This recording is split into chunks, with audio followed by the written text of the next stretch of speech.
صلی اللہ علی محمد صلی اللہ علیہ وسلم. اللهم صل على محمد النبي الأمي وعلى آله وسلم تسليما. اللہ السمیع العلیم من الشیطان الرجیم. بسم اللہ الرحمن الرحیم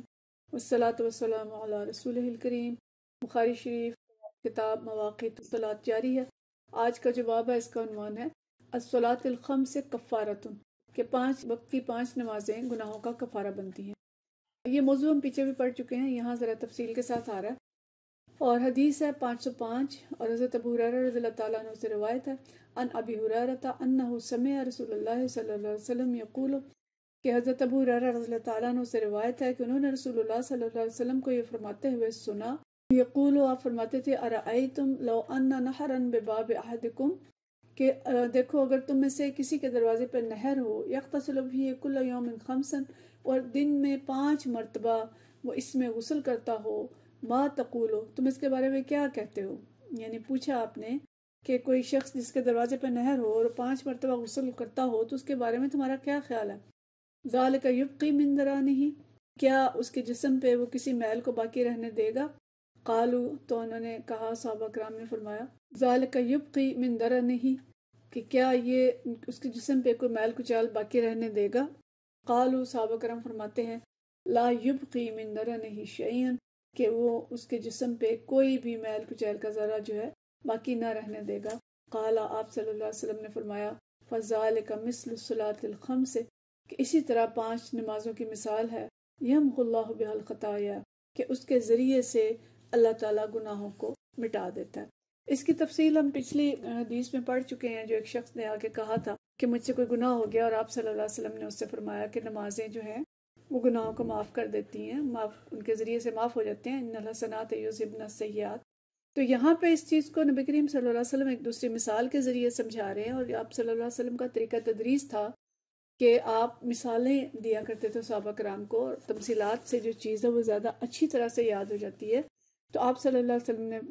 سوال پوچھا کہ یہ بتاؤ کہ اگر کسی کے دروازے پہ نہر ہے اور دن میں 5 مرتبہ وہ اس نہر میں غسل کرتا ہے، یعنی نہر کے اندر کھلا پانی ہوتا ہے اور کھلے پانی میں غسل اچھی طرح سے ہو سکتا ہے، تو آپ صلی اللہ علیہ وسلم نے پوچھا کہ کیا اس کے جسم پہ کوئی میل کچیل باقی رہے گا؟ اور پھر مثال سے یہ ثابت کیا کہ اسی طرح سے دن میں 5 دفعہ اگر کوئی نماز پڑھتا ہے، گویا 5 دفعہ وہ اللہ کے حضور حاضر ہوتا ہے اور اللہ کے سامنے اپنے گناہوں کا اعتراف کرتا ہے، اللہ کی حمد اور ثنا بیان کرتا ہے، رکوع اور سجود کرتا ہے، تو اس کے جسم پہ جس طرح پانی سے میل دور ہو جاتا ہے، اسی طرح سے اس کے سارے گناہ جو ہیں وہ اس غسل سے اس طرح سے کو آپ صلی اللہ علیہ وسلم نے ایک دفعہ صحابہ کرام کو ایک اور مثال سے سمجھایا. یہ مسند احمد کی حدیث ہے، اور حضرت ابو ذر رضی اللہ تعالیٰ عنہ سے روایت ہے کہ رسول اللہ صلی اللہ علیہ وسلم ایک دن سردی کے ایام میں باہر تشریف لے گئے، اور درختوں کے پتے اس وقت جو ہے خزاں کے سبب از خود جھڑ رہے تھے. تو آپ صلی اللہ علیہ وسلم نے ایک درخت کی ٹہنیوں کو پکڑا اور ہلایا تو ایک دم اس کے پتے جھڑنے لگے. تو نبی کریم صلی اللہ علیہ وسلم نے مجھے مخاطب کر کے فرمایا، حضرت ابو ذر جو ہیں وہ فرماتے ہیں کہ مجھے مخاطب کیا، قال یا ابا ذر، کیا ابا ذر، قلت لبیک یا رسول اللہ صلی اللہ علیہ وسلم، تو میں نے کہا کہ میں حاضر ہوں یا رسول اللہ صلی اللہ علیہ وسلم. تو فرمایا کہ جب بندہ مومن خالص اللہ کے لیے نماز پڑھتا ہے تو اس کے گناہ ان پتوں کی طرح جھڑ جاتے ہیں. لیکن کتنا اچھی پیاری حدیث ہے کہ جس طرح خشک درخت سے خشک پتے جو ہے خزاں کے موسم میں ذرا سی ہوا بھی چلتی ہے تو وہ جھڑ کے گر جاتے ہیں، اسی طرح بندہ مومن جب پوری طرح اللہ کی طرف متوجہ ہو کے اور اس کی رضا جوئی کے لیے نماز پڑھتا ہے تو اللہ تعالیٰ کی رحمت کے الہی کے جھونکے جو ہیں وہ اس کے گناہوں کو ان پتوں کی طرح جھاڑ دیتے. تو اب یہ انحصار ہمارے اوپر ہے کہ کیا ہم نماز پڑھتے ہیں، اور اگر پڑھتے ہیں تو کیا درست نماز پڑھتے ہیں، کیا اللہ کی طرف متوجہ ہو کے پڑھتے ہیں اور خشوع اور خضوع کے ساتھ پڑھتے ہیں. اگر ایسا کرتے ہیں تو انشاءاللہ وہ نماز جو ہے وہ گناہوں کی معافی کا ذریعہ بن جائے گی. اسی طرح صحیح مسلم کی ایک حدیث ہے، حضرت عثمان رضی اللہ تعالیٰ عنہ سے روایت ہے کہ رسول اللہ صلی اللہ علیہ وسلم نے فرمایا کہ جو مسلمان آدمی فرض نماز کا وقت آنے پر اس کے لیے اچھی طرح سے وضو کرے، پھر پورے خشوع اور اچھے رکوع و سجود کے ساتھ نماز ادا کرے تو وہ نماز اس کے واسطے پچھلے گناہوں کا کفارہ بن جائے گی، جب تک کہ وہ کسی کبیرہ گناہ کا مرتکب نہ ہوا ہو، اور نماز کی یہ برکت اس کو ہمیشہ ہمیشہ حاصل ہوتی رہے گی۔ وَذَلِكَ الدَّهْرَ كُلَّهُ، کہ اور یعنی یہ کہ اگر وہ نماز جیسے وقت ہوا ہے اور فرض نماز کا جیسے وقت ہوا اس نے فوراً اس کے لیے اچھی طرح سے وضو کیا، اور اب وضو کا باب ہم پیچھے پڑھ چکے ہیں باب الطہارہ کے اندر کہ اچھی طرح سے وضو کرنا ہی نماز کی کنجی ہے۔ اچھی طرح سے اس نے وضو کیا، پھر پورے خشوع کے ساتھ اور اچھے رکوع اور سجود کے ساتھ نماز ادا کی، یہ نہیں کہ نماز بس ٹھونگے مارے دو چار، نہ رکوع پورا نہ سجدہ پورا، نہ اس کے اندر تسبیحات اچھی طرح سے کی، تو وہ نماز تو ظاہر ہے نماز کو ضائع کرنے کے برابر ہوتا ہے۔ تو شرط یہ ہے کہ نماز کو بر وقت پڑھا جائے، اچھی وضو کے ساتھ پڑھا جائے، پورے خشوع کے ساتھ پڑھا جائے، اور رکوع و سجود بھی اچھی طرح سے ادا کیے جائیں، تو وہ نماز اس کے واسطے پچھلے گناہوں کا انشاءاللہ تعالیٰ کفارہ بنے گی۔ یہاں تک کہ اگر وہ کبیرہ گناہ کوئی کرتا ہے تو پھر اس کے لیے اس کو توبہ کرنی پڑے گی، یا اس کے جب ویسے پہلے بات ہوئی کہ اس کا کوئی کفارہ ہے تو وہ ادا کرنا پڑے گا، لیکن اگر وہ کبیرہ گناہ کا مرتکب نہیں ہے تو انشاءاللہ نماز کی برکتیں جو ہیں اس کو ہمیشہ ہمیشہ حاصل ہوتی رہیں گی۔ اسی طرح سے ایک اور حدیث ہے، یہ مسند احمد کی حدیث ہے، اور حضرت خالد جوہنی سے یہ روایت ہے، تو قال رسول اللہ صلی اللہ علیہ وسلم کہ من صلی سجدتین لا یسقو فیہما غفر اللہ له ما تقدم من ذنبہ، کہ آپ صلی اللہ علیہ وسلم نے فرمایا کہ جو شخص 2 رکعت ایسی پڑھے، یہاں پہ صلی سجدتین 2 سجدے کا ذکر آیا ہے، لیکن مراد اس سے ہے کہ 2 رکعت نماز ایسی پڑھے جس میں اس کو غفلت نہ ہو، لا یسقو فیہما، تو اس میں اس کو غفلت نہ، مطلب یہ کہ وہ خشوع خضوع کے ساتھ 2 رکعت نماز ادا کرتا ہے تو اللہ تعالیٰ اس کے صلے میں اس کے سارے سابقہ گناہ معاف کرتا ہے۔ تو دیکھیں جی، اتنی ترغیبات رسول اللہ صلی اللہ علیہ وسلم نے دی ہیں نماز کو اچھی طرح سے پڑھنے پہ، نماز کی طرف متوجہ ہونے کے لیے، نماز بر وقت ادا کرنے پہ، لیکن بڑی بد نصیبی ہے کہ آج امت کی بڑی تعداد جو ہے وہ نماز سے غافل ہے، بے پرواہ ہے، اور ظاہر ہے جب وہ بے پرواہ ہے تو اللہ تعالیٰ کی جو عنایات ہیں ان سے بھی محروم ہے، اور اگر اپنے اوپر ظلم کر رہے ہیں تو اللہ کی رحمت کو متوجہ کرنے کے لیے ضروری ہے کہ ہم اپنی نمازوں پہ توجہ دیں۔ بہت کم لوگ ہیں اس وقت جو 5 وقت کی نماز باقاعدگی سے ادا کرتے ہیں، اور اس سے بھی کم ہے مردوں میں خاص طور پہ جو جا کے مسجد میں نماز ادا کرتے ہیں، اور پھر اس سے بھی کم ہے کہ جو 5 وقت پڑھتے ہیں اور خشوع و خضوع کے ساتھ اور نماز کی جتنی شرائط ہیں اس کے ساتھ پڑھتے ہیں۔ تو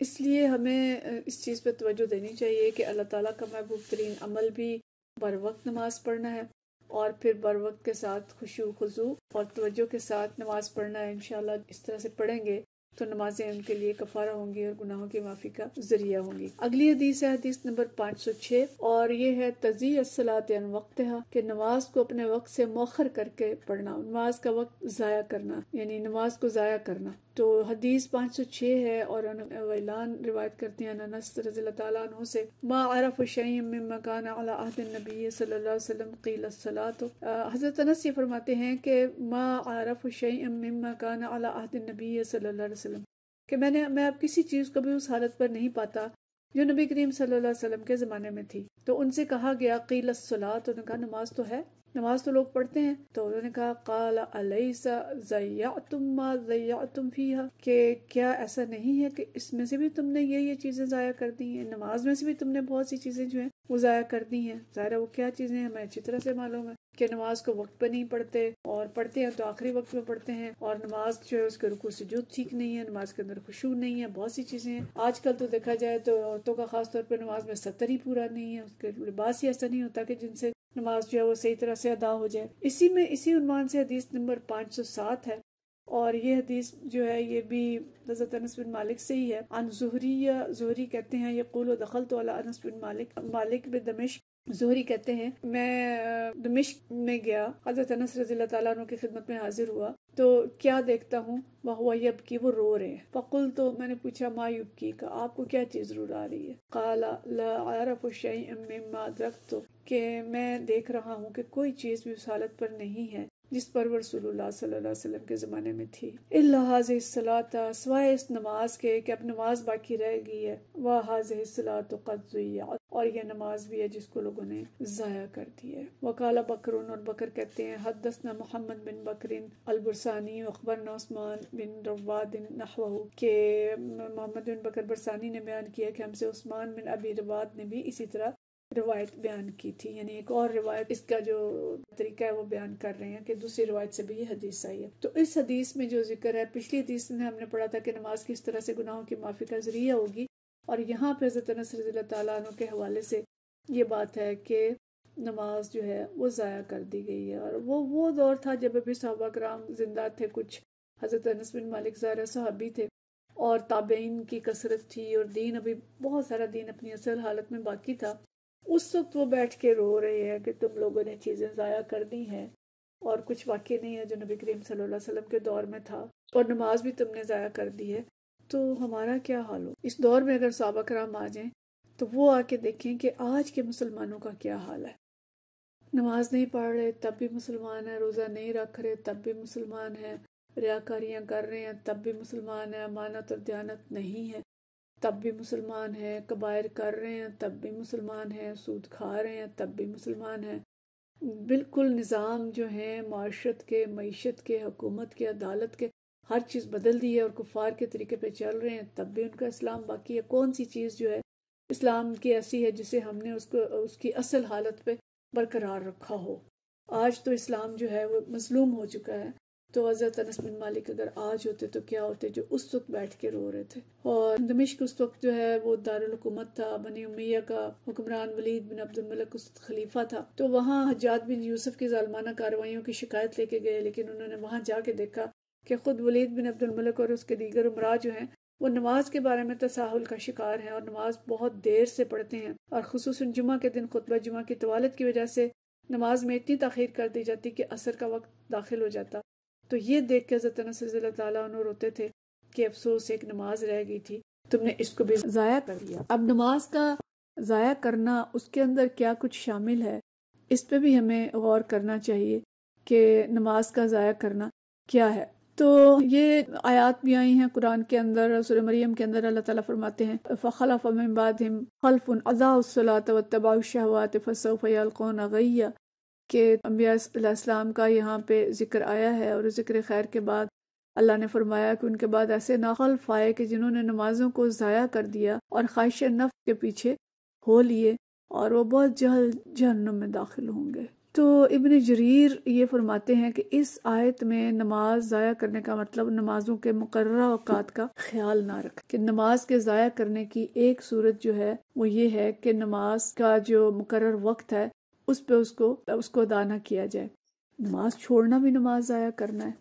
اس کو وقت پہ ادا نہ کرنا بھی ضائع کرنا ہے، اس میں ریاکاری کرنا بھی نماز ضائع کرنا ہے، اور نماز کے جو رکوع اور سجود ہیں ان کا خیال نہ رکھنا، نماز کی شرائط کا خیال نہ رکھنا، یہ بھی نماز کو ضائع کرنا ہے۔ اور نماز کی اہمیت دیکھیں کتنی زیادہ ہے، اتنی ہم احادیث اس میں پڑھ چکے ہیں، اور نبی کریم صلی اللہ علیہ وسلم کی تنبیہات بھی بہت زیادہ ہیں۔ یہ ایک سنن ترمذی کی حدیث ہے کہ رسول اللہ صلی اللہ علیہ وسلم نے ارشاد فرمایا کہ قیامت کے روز بندے کے اعمال کے سلسلے میں سب سے پہلے سوال جو ہے وہ نماز کے بارے میں کیا جائے گا، بس اگر نماز ٹھیک رہی تو وہ فلاح و کامیابی سے ہمکنار ہوگا، اور اگر نماز کا معاملہ خراب پایا گیا، یعنی اس میں کوتاہی پائی گئی کہ نمازیں پڑھی نہیں ہیں یا نمازیں ضائع ہو رہی ہیں، ٹھیک نہیں پڑھی، لیکن حرام رزق کھا کے نماز پڑھیں گے قبول نہیں ہوگی، ستر ڈھک کے عورتیں نماز نہیں پڑھیں گی قبول نہیں ہوگی، بہت ساری چیزیں ہیں جس میں نماز ضائع ہوتی ہے۔ تو اگر اس میں کوتاہی پائی جائے گی تو پھر اللہ تعالیٰ کا ارشاد ہوگا کہ دیکھو اس بندے کیونکہ نوافل ہیں، تو اگر نوافل ملیں گے تو اس کے ذریعے اس کے فرائض کی کمی کو پوری کر دو، اور پھر بقیہ اعمال کی جانچ پڑتال کی جائے گی۔ سب سے پہلا حساب جو ہوگا وہ نماز کا ہوگا، اور اسی لیے فرمایا گیا کہ فَوَيْلٌ لِّلْمُصَلِّينَ الَّذِينَ هُمْ عَنْ صَلَاتِهِمْ سَاهُونَ، کہ ایسے لوگوں کے لیے خرابی ہے جو اپنی نماز میں سستی کرتے ہیں یا نماز جو ہے دکھاوے کے لیے پڑھتے ہیں۔ تو نماز کو خراب کرنا، دکھاوے کے لیے پڑھنا، سستی کرنا، وقت آ جائے اور کھڑے نہ ہونا، اور کھڑے ہوئے ہیں تو اس کو ٹھیک نہ پڑھنا، اس کے لیے بہت سخت وعید آئی ہے۔ اور ایک اس سے بھی زیادہ سخت حدیث ہے، یہ بھی مسند احمد میں ہے کہ رسول کریم صلی اللہ علیہ وسلم نے فرمایا کہ جو شخص نماز کی حفاظت کرے گا تو روز قیامت وہ نماز اس کے لیے روشنی اور دلیل اور نجات کا سامان ہوگی، یعنی اس کی بخشش انشاءاللہ اس نماز کے ذریعے ہوگی، اور نماز اس کے لیے نور بھی بنے گی، روشنی بھی بنے گی۔ اور جو شخص نماز کی حفاظت نہیں کرے گا